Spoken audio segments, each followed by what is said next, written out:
भरतपुर में कथा थी तो वहां हमने एक कथा सुनाई थी। एक भगवान के भक्त हुए, मदन मोहन जी के ही भक्त थे, काले खां। काले खां के विषय में कथा, इतनी सुंदर कथा काले खां की। एक विजातीय व्यक्ति, लेकिन केवल धन कमाने की भावना से मंदिर में झाड़ू लगाने जाते थे काले खां। और मंदिर में झाड़ू लगाते लगाते स्थिति ऐसी हो गई कि अब ठाकुर जी के दर्शन के बगैर एक क्षण भी रह नहीं सकते। अब तो दिन रात वहीं जाते। एक दिन काले खां की पत्नी बोली, अपने खुदा को छोड़ करके तुम दूसरे के भगवानों को पूजने जाते हो, इसीलिए तुम्हारे घर में कोई संतान नहीं है। मेरी तुम्हारी इतनी आयु हो गई, हमारे कोई बालक नहीं है। क्यों? क्योंकि खुदा को तुमने कभी कहा ही नहीं कि बालक दो। उसके पीछे पड़े रहते हो, दूसरों का देवता है, वो तुम्हारी क्यों सुनेगा? काले खां ठाकुर जी के पास गए, बोले, नाथ भगवान, मुझे पुत्र की कामना नहीं है। बहुत सुंदर बात है, काले खां का चरित्र बहुत सुंदर। मुझे पुत्र की कामना नहीं है, पर मैं चाहता हूं ये पत्नी की रोज की चिकचिक बंद हो। ये आपको दोष देती है और मेरी और आपकी भक्ति को दोष देती है, इससे मुझे बड़ी परेशानी होती है ठाकुर जी। उसका मुख बंद करने के लिए एक संतान दे दो। देखो संतान किस भाव से मांगी है कि नाथ मुझे संतान की कामना नहीं, पर मेरी पत्नी का मुख बंद हो, वो बोलना बंद करे, आपकी मेरी भक्ति में दोष देखना बंद करे। वो रोज कहती है आप खुदा से मांगो, इनसे मत। अरे आप ही मेरे खुदा हो, आप ही मेरे सर्वस्व हो, मैं आपके बगैर किसी के पास नहीं जाऊंगा। मुझे नहीं चाहिए, मैं फिर कह रहा हूं, मेरी पत्नी का मुख बंद हो, वो कभी आपके ऊपर उंगली ना उठाए, इसलिए एक संतान दो। ठाकुर जी बंधुओं सब जानते हैं कि कोई चालाकी कर रहा है कि वास्तविकता है। वास्तविकता थी काले खां की, और ठाकुर जी ने काले खां को एक संतान प्रदान कर दी। घर तो नाच रहा था कि घर में संतान हुई, काले खां नाच रहे थे कि अब पत्नी का भगवान से कुछ नहीं बोलेगी। काले खां तो नाच रहे थे बड़े आनंद से। पत्नी बोली, इतना नाच रहे हो, बेटे का मुख देखा? बोले, देख लूंगा, उसमें क्या जाता है। बोले, तो पर नाच क्यों रहे हो? तू नहीं समझेगी, तुमने बेटा तो अभी तक देखा नहीं, फिर भी नाच रहे हो। काले खां तो इसलिए नाच रहे थे ना कि कुछ बोले ना। 8 साल का हो गया बालक। लेकिन बंधुओं, भक्त के जीवन में सब बढ़िया बढ़िया चले, ठाकुर जी को उसमें मजा नहीं आता। नमक मिर्च डालते रहते हैं बीच बीच में, ऐसा कुछ करते जरूर हैं जिससे न तड़का लगे, छींक आवे। जैसे घर में मिर्च का तड़का लगता है, सब छींकते डोलते हैं घर के लोग हैं। ऐसे हमारे ठाकुर जी हैं। अगर सब इजी इजी चल रहा है ना भक्त के जीवन में, तो इनको मजे नहीं आते, ये फिर मिर्च का तड़का मारते हैं उसमें, और फिर महाराज छींकता डोलता वो दर दर। काले खां के साथ वही हुआ। एक दिन काले खां मंदिर में खड़ा था, 8 साल का इनका बालक हो गया। यमुना जी के तट पर बालक खेल रहा था, और खेलते हुए उस बालक को एक काले सर्प ने डस दिया। और काले सर्प ने जैसे ही डसा, महाराज बालक दौड़े दौड़े काले खां के घर आ गए। काले खां की पत्नी को आकर के बताया। जैसे ही पत्नी को पता चला, पत्नी दौड़ करके बालक के पास गई, फिर बालक को अचेत अवस्था में देख काले खां के पास गई। काले खां मंदिर में मदन मोहन जी के राजभोग दर्शन कर रहे थे। राजभोग दर्शन करते हुए पत्नी पहुंच गई। पत्नी ने आकर के कहा, जल्दी चलो, तुम्हारे बेटे को काले सर्प ने डस दिया है, उसको अभी किसी ओझा के पास ले जाना पड़ेगा, अभी उसका झाड़ा लगवाना पड़ेगा, उसका विष चढ़ जाएगा, हमारा पुत्र मर जाएगा। लेकिन काले खां तो सामने खड़े मदन मोहन जी को देख रहे थे। पीछे से पत्नी जब बोलने लगी तो काले खां के नेत्रों से आंसू निकले, लेकिन आंसू इसी शिकायत में निकले, तभी मैं कहूं इतना बढ़िया बढ़िया क्यों चल रहा है सब। लाल जी, मिल गया चैन आपको? ये क्या कर दिया आपने? उनको ये चिंता नहीं थी कि पुत्र को सर्प डस गया, उनको ये चिंता थी कि अब पता नहीं कितने दिनों के लिए मैं ठाकुर जी के दर्शन से फिर दूर हो जाऊंगा, और कहीं मेरे पुत्र के यदि प्राण निकल गए तो मेरा मंदिर मेरी पत्नी छुड़वा देगी, वो यहां तो मुझे बिल्कुल ही नहीं आने देगी। खूब रोए मदन मोहन जी को देख के।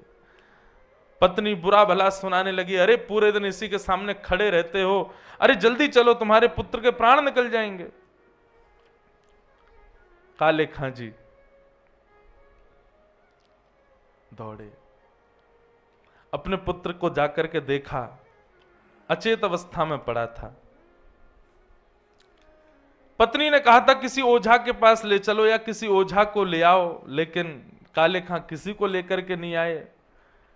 किसी वैद्य ने वहीं खड़े हुए उनके पुत्र को देखा और बता दिया, बोले कि इसके तो प्राण निकल गए, अब ये जीवित नहीं है। पत्नी क्रोधित हो गई और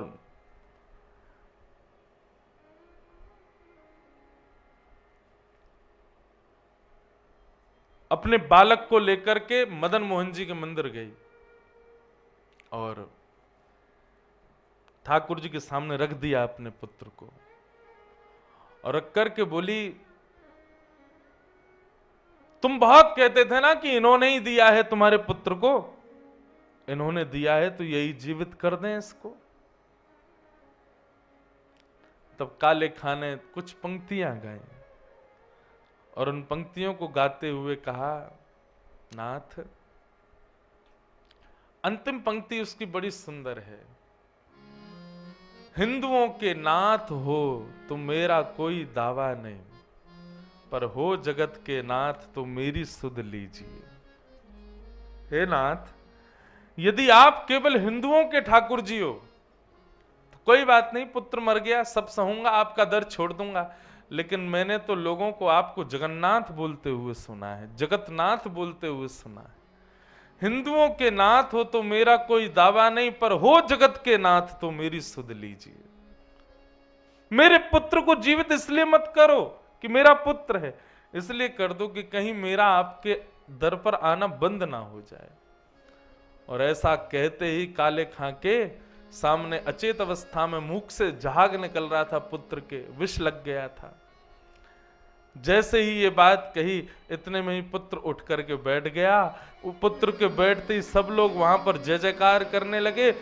पुत्र खड़ा होते ही अपने पिता के पास गया, पिताजी पिताजी। काले खां ने बोला, हाँ कहो। बोले कि वो कहाँ चला गया? बोले कौन?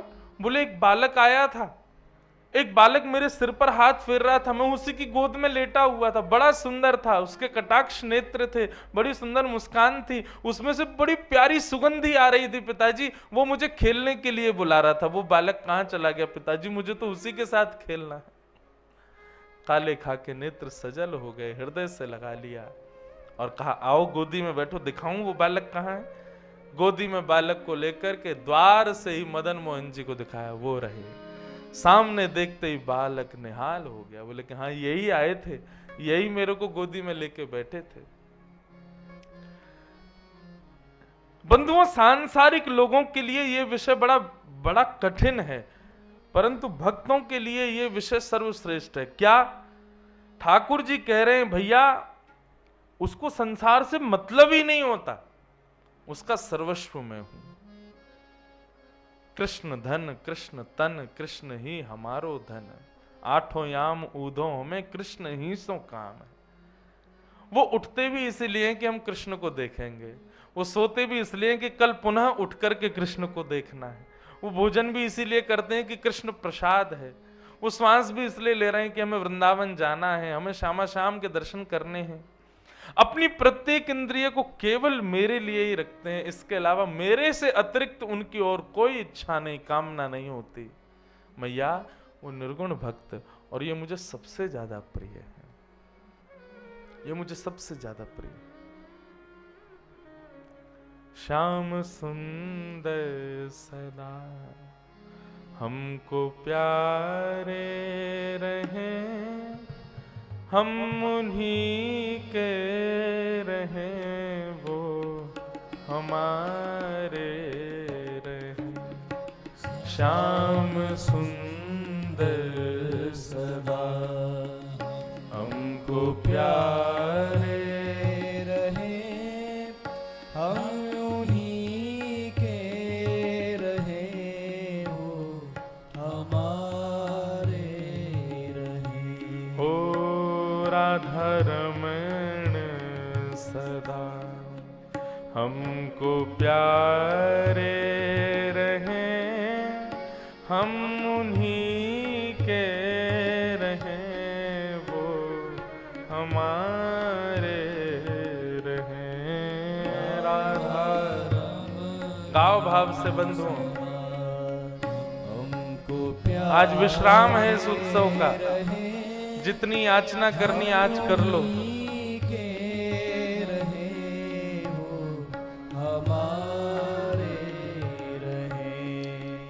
जिस डगर से मुरलिया की धुन आएगी, जिस डगर से मुरलिया की धुन आएगी, उस डगर पे उमरिया ये कट जाएगी, उस डगर पे उमरिया कट जाएगी। एक